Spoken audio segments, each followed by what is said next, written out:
శరణు ఘోషలు విన్న వెంటనే మీకు అర్థమైపోతుంది మనం శబరిమల కొండకు వెళ్తున్నామని. అయ్యప్పను మనం ఎలా చేరుకోవాలి, చిన్న పాదం నుంచా లేదా పెద్ద పాదం నుంచా అని ప్రతి స్వామికి సందేహం వస్తుంది. శబరిమల యాత్రలో చిన్న పాదం మార్గం అంటే ఏమిటి, అసలు మనం ఎందుకు కాలినడక మార్గంలోనే అయ్యప్ప స్వామిని దర్శనం చేసుకోవాలి?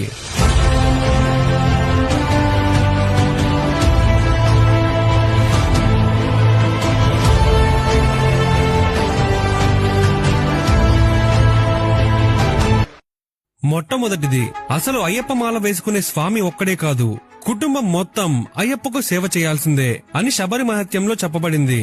మాలధారణ తర్వాత ఎవరు మాల వేసుకుంటారో వారి ఇంట్లో స్వామి సన్నిధానం ఉండాలి. అంటే స్వామి యొక్క విగ్రహానికి మెట్లకు ఎల్లప్పుడూ పూజలు జరగాలి. ఇది ఖచ్చితంగా ఉండాలి. ఇది ఎవరికి తెలియని నియమము. మీరు మాల వేసుకున్నారంటే మీ ఇంట్లో వారంతా అయ్యప్ప దీక్షలో ఉన్నట్లే. ఎవ్వరూ నియమాలు తప్పకూడదు. అలా తెలిసి కూడా తప్పులు చేస్తే ఆ కర్మ మనకు తరతరాల వరకు ఉంటుంది. మనం శబరికొండను చాలా మంది చిన్న పాదం నుంచి మొదలు పెడతారు. అసలు చిన్న పాదం అంటే ఏమిటి? చిన్న పాదం అనేది శబరిమల యాత్రలో భక్తుల సన్నిధానం, అంటే అయ్యప్ప దేవాలయం చేరుకోవడానికి సులభమైన మార్గం. ఈ మార్గంలో భక్తులు పంబా నుండి సన్నిధానం వరకు దాదాపు 5 నుంచి 7 కిలోమీటర్లు కాలినడకన ప్రయాణించాల్సి ఉంటుంది. ఈ మార్గంలో మనం ఖచ్చితంగా దర్శనం చేసుకోవాల్సిన ప్రదేశాలు చాలా ఉన్నాయి. మనం చిన్నపాదం యాత్రలో మొట్టమొదటిగా పంబా నది తీరం దర్శనం చేసుకుంటాము. చిన్నపాదం మార్గం ఇక్కడే ప్రారంభమవుతుంది. పంబా నది. శబరిమలలో పంబా నది కథ స్వామి అయ్యప్పతో చాలా లోతుగా ముడిపడి ఉంది. ఈ నది అయ్యప్ప భక్తులకు అత్యంత పవిత్రమైనది. శబరిమల క్షేత్రం యొక్క ప్రధాన కథలో పంబా నదికి చాలా ముఖ్యమైన స్థానం ఉంది. కూర్మ పురాణం ప్రకారం శివుడు విష్ణుమూర్తి మోహిని రూపం కలయిక ద్వారా జన్మించిన మణికంఠుడిని శివుడు ఒక బిడ్డ రూపంలో ఈ పంబా నది ఒడ్డునే వదిలిపెట్టారు. పాండ్యరాజ్యంలో పందల రాజుగా ఉన్న రాజశేఖరుడు సంతానం లేక బాధపడుతున్న సమయంలో వేటకై వచ్చి ఈ నది తీరంలోనే ఆ చిన్నారిని చూసి మణికంఠుడిగా పెంచుకున్నారు. అందుకే ఈ నదిని స్వామి అయ్యప్ప జన్మకి సాక్షిగా భావిస్తారు. పంబా నదిని చాలా పవిత్రమైనదిగా భావిస్తారు. ఉత్తర భారతదేశంలో గంగా నది ఎంత పవిత్రమో దక్షిణ భారతదేశంలో ముఖ్యంగా అయ్యప్ప భక్తులకు పంబా నది అంతే పవిత్రమైనది. అందుకే దీనిని దక్షిణ భాగీరథి లేదా దక్షిణ గంగా అని కూడా పిలుస్తారు.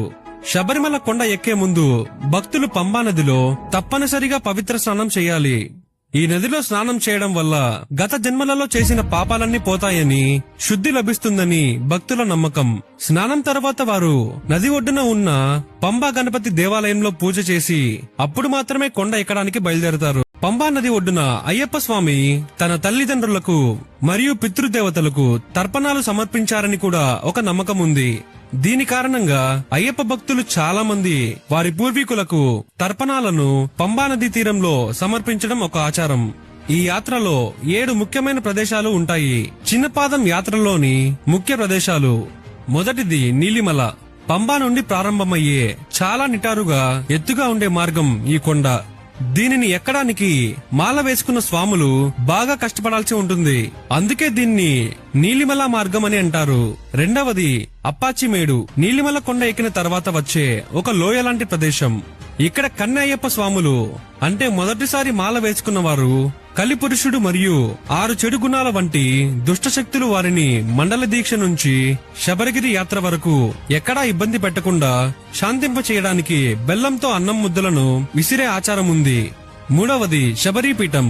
ఇది రామభక్తురాలైన శబరిమాత తపస్సు చేసిన ప్రదేశం. భక్తులు ఇక్కడ కొబ్బరికాయలు కొట్టి కర్పూరం వెలిగించి పూజలు చేస్తారు. శబరీపీఠం నుంచి సన్నిధానానికి సగం దూరంలో ఉంటుంది. శరంకుత్తిలో బాణం వదిలేయడం వెనుక రహస్యం ఏమిటి? శరంకుత్తి అనే పేరులో శరం అంటే బాణం, కుత్తి అంటే గుచ్చడం లేదా కొట్టడం అనే అర్థం.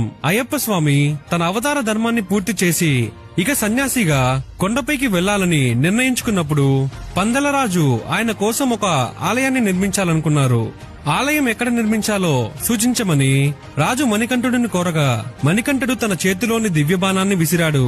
ఆ బాణం వచ్చి పడిన ప్రదేశమే ప్రస్తుత శరంకుత్తి. ఆ బాణం ఎక్కడైతే ఆగిందో ఆ ప్రదేశం నుంచి కొద్ది దూరంలోనే ఆలయాన్ని నిర్మించాలని మణికంఠుడు రాజుకు సూచించారు. అలా శరంకుత్తి స్థానం సన్నిధానం ఎక్కడ ఉండాలో నిర్దేశించిన ఒక ముఖ్యమైన ప్రదేశంగా నిలిచింది. మొదటిసారి శబరిమల యాత్ర చేసే భక్తులను కన్యస్వాములు అంటాము. వీరు తమ యాత్రని ఎరుమేలి నుండి పేటతుల్లాలనే నృత్యం మహిషిని వధించినందుకు గుర్తుగా చేసినప్పుడు ఒక చెక్క బాణాన్ని తీసుకుంటారు.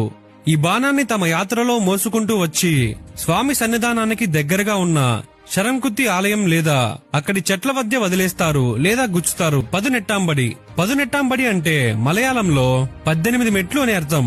ఇది స్వామి అయ్యప్ప సన్నిధానానికి చేరుకోవడానికి ఉన్న 18 పవిత్రమైన మెట్లు. ఇరుముడి కట్టు నెత్తిన పెట్టుకున్న భక్తులను మాత్రమే ఈ మెట్లు ఎక్కడానికి అనుమతిస్తారు. ఇక్కడ ఉండే ఒక్కొక్క మెట్టుకు ఒక ఆదిదేవత ఉంటారు.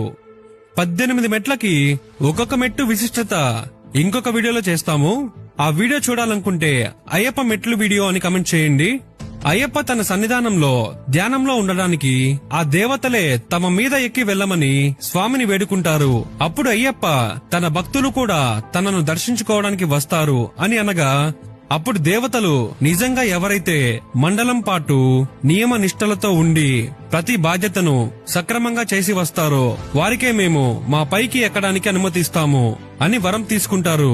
అనాథ రక్షకనే శరణమయ్యప్ప, ఆపద్ బాంధవనే శరణమయ్యప్ప, అఖిలాండ కోటి బ్రహ్మాండ నాయకనే శరణమయ్యప్ప, కలియుగ వరదనే శరణమయ్యప్ప, కన్నెమూల గణపతి భగవానే శరణం, కాంతమలై వాసనే శరణమయ్యప్ప, పదునెట్టాంబడి అయ్యప్ప శరణం, స్వామి శరణం, అయ్యప్ప శరణం అంటూ శరణఘోష చేస్తూ ఎక్కాలి. మాల తీసే ముందు ఎటువంటి తప్పుడు పనులు చేయకూడదు. అలా చేస్తే యమధర్మరాజు శనిదేవుడి కోపానికి బలి అవుతారు. ఇంటికి వెళ్లి గురుస్వామికి, తల్లిదండ్రులకు, అయ్యప్పకు నమస్కారం చేసి 11 మందికి మీరు ఇరుముడిలో తెచ్చిన అన్నప్రసాదాన్ని బియ్యాన్ని వండి అందరికీ పెట్టి అప్పుడు స్వామికి నెయ్యి అభిషేకం చేసి మండల దీక్షను సమాప్తం చేయాలి. ఇది అయ్యప్ప మాల తీసివేసే పద్ధతి. ఇది శబరిగిరి నాట్యంలో చెప్పబడింది. చిన్న పాదం గురించి ఈ వీడియోలో తెలుసుకున్నారు. పెద్ద పాదం గురించి తెలుసుకోవాలనుకుంటే అయ్యప్ప పెద్ద పాదం అని కమెంట్ చేయండి. అలానే ఈ వీడియో మీకు ఎలా అనిపించిందో కమెంట్ చేయండి. శబరి యాత్రలో ప్రతి భక్తుడి చివరి మజిలీ తుది గమ్యం శ్రీ అయ్యప్ప స్వామి ప్రధాన దేవాలయం. అసలు ఒక మనిషి తనకు అయ్యప్పకు భేదం లేదని భావించి బ్రహ్మచార్యంతో మండలం పాటు తన దుర్గుణాలు, చెడు అలవాట్లు, ఇష్టాలు వదిలేది ఈ ఒక్క క్షణం కోసమే, ఆ అయ్యప్పను దర్శనం చేసుకోవడం కోసమే.